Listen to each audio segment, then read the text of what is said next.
personally, Lord, ako kunwari, sa personal kong testimony, Lord, ito na yung nangyayari sa buhay ko. Pero ako, may problema akong ganito, gagawa ako at iisip ako ng paraan para masosolve ko yun.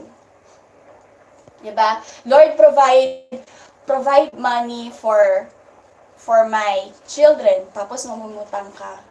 Without waiting agad-agad, same day. Without waiting na, paano kung ang provision pala ng Lord is a bonus? Paano kung ang provision pala ng Lord is someone na agad, ano ba, kanina ba ako mangungutang, ganito, ganan. Nakaka-relate po ba lahat? Diba? Ganon yung nangyayari. Pero tingnan natin, para bang nagsabi ka sa magulang mo na ng pera para dun sa tuition fee mo. Or kaya naman, nag-ask ka ng favor, Ali, pagbitara naman ako sa Bible study, pero hindi ka na nakahintay kay Ali, na late lang ng 1 minute, nagsabi naman sa'yo yung, ikaw na mismo yung nag-gitara, knowing na Ali is better than, so, nagkakaroon ka na, we do not late. It is something na pinapray ko, pero pag ako na yung kumikilos, kasi akala ko work by faith eh.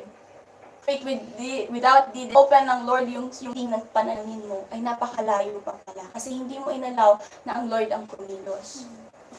Now, let us take a look in Romans chapter 12, verse 12. This is a reminder from the Lord when we are praying. Siguro po Lyra. Highway 19, hindi Ate Farney, more than a year na po tayong nagpipray for these 34 nations actually, including the Philippines. Now, nadagdagan pa ng COVID. Pero nakikita na ba natin yung resulta immediately? Hindi pa naman po, di ba? Mababalitaan mo na may naging at peace tong country na to. Then, mababalitaan mo ulit ni at war na naman dito sa isang side. Kung hindi dumating ang COVID-19, baka malamang na bomba na ang Dubai. Di ba po ba? Naisip niyo po ba yun? Or kaya nagkaroon na talaga ng war against Iraq and the US. Sorry, Iran. So, ayun.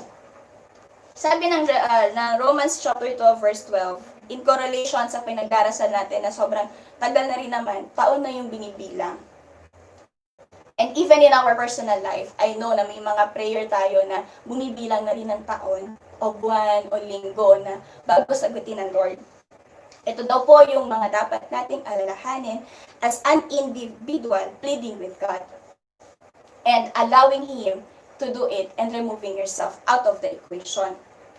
Sabi niya, rejoice in our confident hope, be patient in trouble, and keep on praying.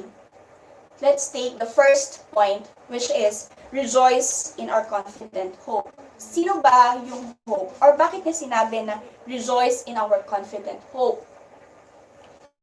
Si Paul, dito rin po sa part ng Romans na to, ganito yung sabi niya, confident hope through the power of the Holy Spirit. Ito yung mindset ni Paul nung pinagdadasal niya that our source of hope is everlasting. And we know na yung source ng hope natin is pero hindi naman kasi ganun kadali na hindi ka mag-worry eh. Di ba po? Alam mo na pag nag-pray ka, hindi pa rin naman agad-agad nawawala yung anxiety mo, yung pagiging anxious mo sa isang bagay na yon. Kaya most of the time, pray ka ulit. Kasi alam mo na pag nag-pray ka, may nangyayari and alam mo na nakikinig ang Panginoon. And it will only happen if you will trust Him. Ayun yung sinabi niya sa last part ng Romans chapter 15, verse 13. Then you will And I pray that God, the source of hope, will fill you completely with joy and peace because you trust